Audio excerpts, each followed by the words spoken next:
So if you have a x equals a number, it's going to be a vertical line at that number at the x-axis, okay? If you have y equals a number, it's going to be a horizontal line. This is going to come in handy when we do some of these problems today. So just remember which ones are horizontal and which ones are vertical. If a line is tangent to a circle, it means it just skims it and it only touches it at one point, okay?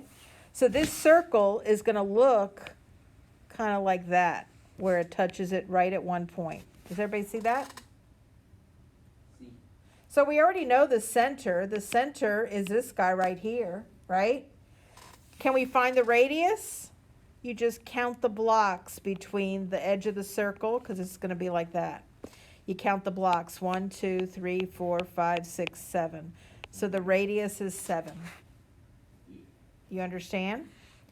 So what's the equation of a circle with radius of 7 that passes through 1, -10? I mean, that has a center of 1, -10. It's x minus 1 squared plus y plus 10 squared equals 49. The tangent to y equals -3 tells you how far from the center that circle is going to hit. So that'll give you your radius, okay?